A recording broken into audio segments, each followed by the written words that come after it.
I am back with my another video on a new topic from our third standard English Bal Bharati. And the topic is A Honey Bee Speaks. ये जो lesson है ये it's a monologue. ये क्या है? एक monologue है। So can you tell me what is monologue? Monologue क्या होता है? Monologue is a speech presented by a single character, most often to express their mental thoughts aloud. Monologue क्या होता है? एक स्पीच होती है जो सिंगल कैरेक्टर, जो एक ही इंसान बता रहा है वो स्पीच, जो उनकी मेंटल थॉट्स होती है, वो क्या सोचते हैं उसको जाहिर करता है, उसे हम मोनोलॉग कहते हैं। Okay students? Okay, now we will see the lesson. What is that? What? Me, a lazy bee? You think I simply have fun all day among the flowers? Oh no! When I am flitting from flowers to flowers, I am actually very hard at work. Honey bee कह रही है, क्या मैं lazy भी हूँ? तुम्हें लगता है कि जब मैं फ्लावर्स के ऊपर यहाँ से वहाँ फ्लिटिंग कर रही होती हूँ तो मज़े कर रही होती हूँ और बहुत फ़न कर रही होती हूँ? No, I am actually very hard at work. मैं बहुत मेहनती हूँ। And that's why I am called not a lazy bee but a busy bee. और इसीलिए मुझे लेज़ी बी नहीं बल्कि बिज़ी बी कहा जाता है। Come, I will show you my house and tell you what a lot of work we bees do all our life. अब bee क्या कह रही है कि चलो मैं तुम्हें अपना हाउस दिखाती हूँ और ये बताती हूँ कि हम बीज कितनी मेहनत करती हैं अपनी लाइफ में, कितना काम करती हैं। My house is called a honeycomb. Bee के हाउस को क्या कहा जाता है? हनीकॉम्ब कहा जाता है, छत्ता। It's a big house with thousands of rooms or cells. ये बहुत बड़ा हाउस होता है, इसमें हज़ारों रूम होते हैं। Each room has 6 equal sides.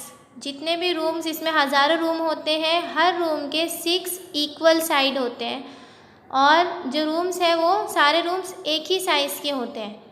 We take a lot of care to build it.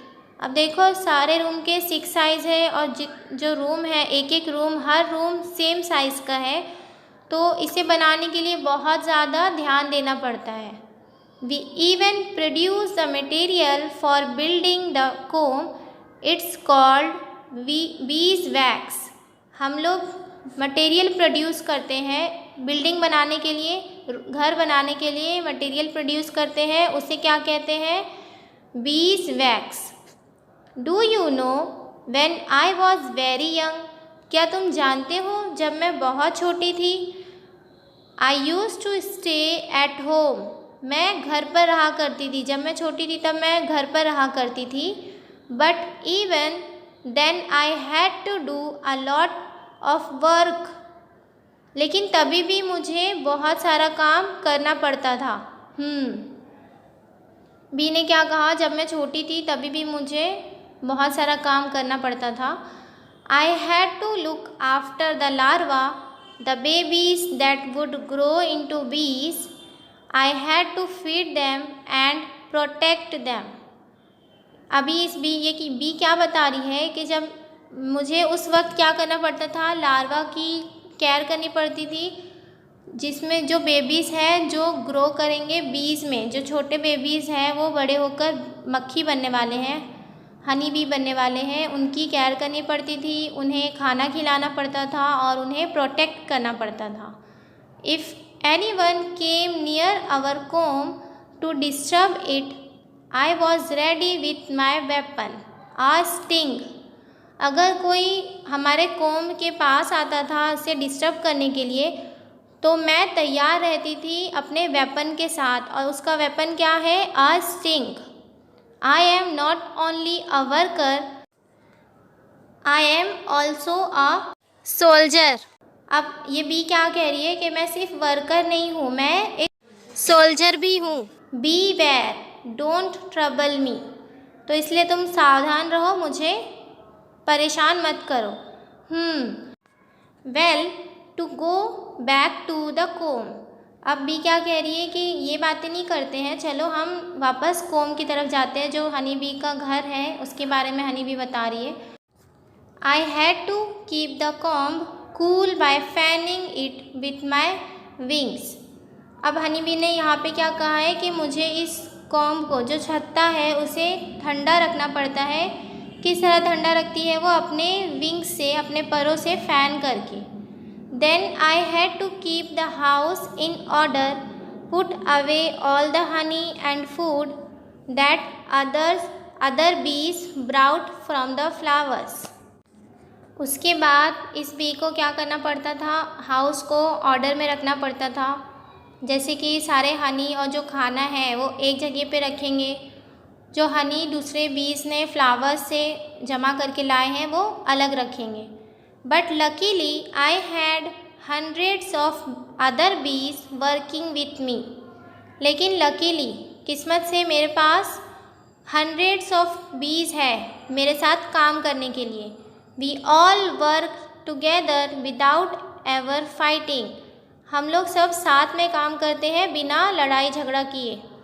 That's one reason why we can build such perfect and beautiful houses. यही एक रीज़न है कि हम साथ में मिलकर काम करते हैं बिना लड़ाई किए, बिना फाइटिंग किए। यही रीज़न है कि हम इतना परफेक्ट और ब्यूटीफुल हाउसेस बना लेते हैं। Yes, I helped with the house building too. अब ये बी क्या कह रही है कि मैं हाउस बिल्डिंग में भी मदद करती हूँ। We keep making our house bigger and bigger to make room for the babies and for the food and honey we gather. ये लोग क्या करते हैं? अपने हाउस को बिगर और बिगर बनाने की ट्राई करते हैं। किसके लिए? ज़्यादा रूम बनाने की ट्राई करते हैं, बेबीज़ के लिए, और जो फूड होता है और जो हनी वो लोग जमा करते हैं उसको रखने के लिए। Okay. When I became older I began to fly out of the comb to gather nectar. अब ये भी बता रही है कि जब मैं बड़ी हुई तो मैं फ्लाई करके कोम्ब के बाहर जाती थी नेक्टर जमा करने के लिए। I take the nectar and pollen from the flowers and carry them back to the comb. अब ये भी क्या कह रही है कि मैं नेक्टर और पोलन जमा करके वापस से कोम्ब पर वापस आ जाती थी। Nectar is the sweet juice in flowers and pollen is the yellow powdery stuff you see on flowers. What is nectar? Bee ने अभी बताया कि नेक्टर क्या है। फ्लावर्स में एक स्वीट जूस रहता है, उसे नेक्टर कहते हैं। And pollen is the yellow powdery stuff you see on flowers. और पोलन क्या है? येलो पाउडरी स्टफ होता है, पाउडर की तरह एक स्टफ होता है जो हम फ्लावर्स पे इजीली देख सकते हैं, उसे क्या कहते हैं? Pollen. I visit hundreds of flowers and make several trips every day without wasting even a single moment. अब बी क्या बता रही है कि मैं हंड्रेड्स ऑफ फ्लावर पे विज़िट करते हैं और अपना एक भी मिनट वेस्ट किए बिना सारे फ्लावर्स पे विज़िट करते हैं और नेक्टर और पोलन जमा करते हैं। उसके बाद वापस अपने कोम्ब पर आ जाते हैं। The nectar from the flowers is too thin. ये जो स्वीट जूस है नेक्टर, वो बहुत पतला होता है जो हमें फ्लावर्स से मिलता है, बीज को जो फ्लावर्स से मिलता है। Babies turn it into the sweet thick Honey that you like.